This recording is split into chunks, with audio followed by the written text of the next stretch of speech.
Hi, welcome back to Movie Review Mom. I'm the mom, and the movie I'm reviewing today is Let Him Go. But before I tell you all about that, I just wanted to invite you to join the Movie Review Mom Facebook group where we continue the conversation. And if you'd like to support my channel, the first thing you could do is hit the subscribe button and then go over to Patreon and check out some of the gifts that you can receive when you support me over there. All right, now back to this movie. It is in theaters right now and will quickly go to streaming. It is rated R. It's an hour and 53 minutes. And the movie review mom grade I'm giving it is a B+. And I'll explain why. I'm going to give you an overview of the movie, some of the insights that I gleaned from it, as well as tips for parents, things I liked, things I didn't like, and themes that are addressed in the movie that are definitely worth talking about, both with your family and over there on our Facebook group. All right, so in a quick nutshell, first of all, when I first saw this movie poster, I just instantly assumed the movie was going to be about Superman, since Diane Lane and Kevin Costner were Clark Kent's parents in the movie of 2013 called Man of Steel. When I saw them together, I was like, oh, okay, I guess there's another Superman movie coming out. I didn't even know. So no, this movie is not related to Superman at all. It's a dramatic thriller that was directed by Thomas Besucha, as well as written by him with the help of Larry Watson, who wrote the original novel called Let Him Go. The movie was going to be released back in August, but of course it was postponed until November because of the COVID-19 pandemic. It's about two parents who grieve the loss of their only son, and then they set out to rescue their only grandson after their daughter-in-law remarries into a very dangerous family. So that's the story in a nutshell. Let me give you some tips for parents. First of all, no parents ever want to outlive their child.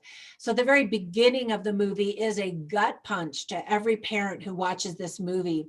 There is a lot of violence, and because of its slow pace, children and lots of adults will be bored. It's a talking movie with some action included. Children definitely won't have the same emotional reaction that parents and grandparents will certainly feel. Now, some themes that are interesting and worth talking about are family, sacrifice, the things we sacrifice for our family, love, parenting, grief, loss, marriage and communication within marriage, power and control, and revenge. All right, so some of the things that I really liked about the movie are, first of all, fantastic performance by Diane Lane and Kevin Costner. They have great chemistry together, and I love how their glances speak volumes. Every time she's in a movie, I have to proudly announce that I got to meet her in person once and have actually a really lovely conversation with her at an international conference that she and I had been attending. She was speaking and I caught her in the hall and asked her a question. And anyway, we chit-chatted. It was very short, but I did snag a picture out of the moment. I'm such a fan. And there's already Oscar buzz surrounding her performance in this role. So congratulations already for her. It's significant that Kevin Costner's character is a retired sheriff because he has a very trained eye and he sees what's happening. But Diane Lane's character's actions are motivated and completely driven by love and blinded a little bit by the love and her desire to protect her family. That mama bear instinct and feeling definitely came out in me while I watched the movie, and I wanted to kick that entire wee boy family's butt. My oldest son is going to make me a first-time grandmother next month, and already I'm feeling very protective of that little one. And another one of my sons recently announced that he and his wife are expecting. How can I be a grandmother when I'm so young? Anyway, I'm so excited. And again, I could relate to some of the feelings in this movie just because I'm a parent and a soon to be grandmother. Leslie Manville in the movie is deliciously evil. Man, I wanted to kick her butt as well. What a horrible human being she portrays in this movie, and she did it beautifully.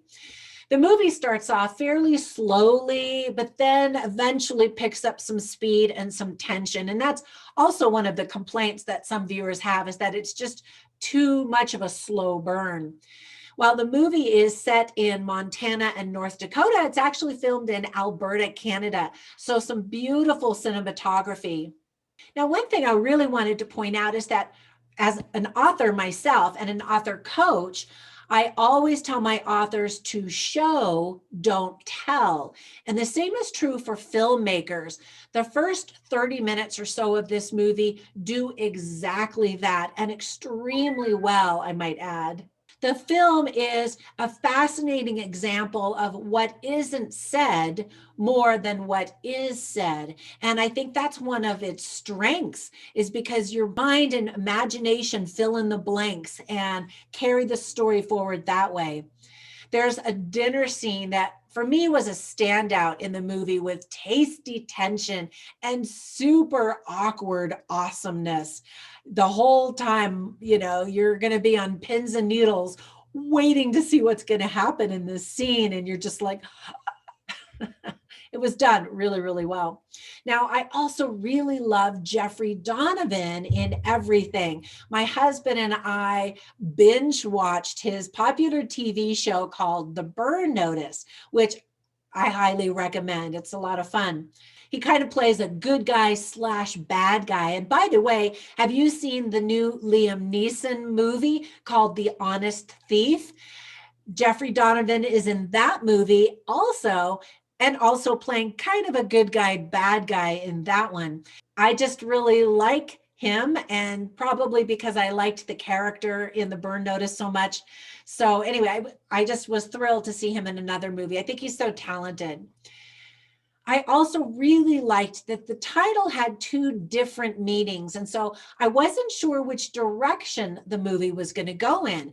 Let Him Go, meaning they're trying to get this horrible, wicked, evil, terrible family to let their grandson go, or were they not going to be successful in their attempts to rescue this little grandson, and so they were going to have to let him go? And again, I'm not going to spoil anything, but you kind of don't really know until the end of the movie, really. Now, there were a few things that I didn't like. First of all, the color palette is very dark and faded, which is going to make it difficult to watch on small devices once it goes to streaming. So try to see it on the largest screen that you can. Some viewers are complaining that nothing really exciting happens. I mean, I guess they wanted this to turn into a Quentin Tarantino movie or something with lots of action and blood. And there is some action and blood, don't get me wrong, but it is definitely a slow burn. And then I was disappointed in one element of the story. I was really hoping that something specific was going to happen to a specific character, something I had worked up a story in my own mind that I was like, oh, this is what's going to happen, and that'll be really awesome. And it didn't. And I thought, what a missed opportunity. I don't want to give too much away, but things didn't happen the way that I wanted them to. And maybe that's a good thing. Maybe it was better having the movie end that way than the way that I wanted it to end.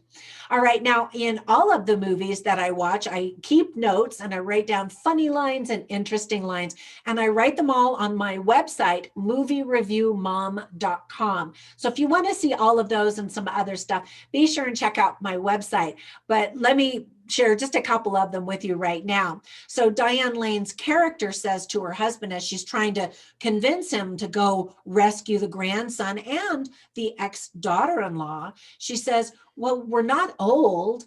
And then Kevin Costner, the husband, looks at her and he says, we're not young. And I can totally relate to that because my husband and I feel the exact same way. It's an odd time of life to be in where you kind of have your toe dipped in both of those waters. And then there's a really interesting, poignant line that a sheriff says, and he says, there's nothing smaller than a boy's casket. Dun, dun, dun. And that's not a spoiler. That's not to tell you anything that happens. Oh, all right. Here, I'll share one more line with you. When Diane Lane, the wife, is talking, she's trying to make a point, and her husband interrupts her and she says, "You said you'd let me finish." And then he looks at her and he says, "You're finished. You just don't know it." And they have this really cute banter and conversation and relationship throughout the entire movie. That I thought that was really enjoyable. All right, now I have some recommendations for you. First of all, some people are comparing this movie to the movie The Changeling with Angelina Jolie. So you might want to check that one out. And then this next recommendation, you're probably going to go, "What?" But the story theme is very similar. The movie I'm recommending is Rambo: Last Blood. It's a story of rescue and redemption. However, if you didn't get your blood sport on in this movie, you're definitely going to get it in the Rambo movie. It is very violent and very brutal. But again, underneath all of that is a very sweet story, again, of rescuing family and loved ones and redemption and rescuing yourself in that process. So that movie's not for everybody. It is definitely a rated R movie.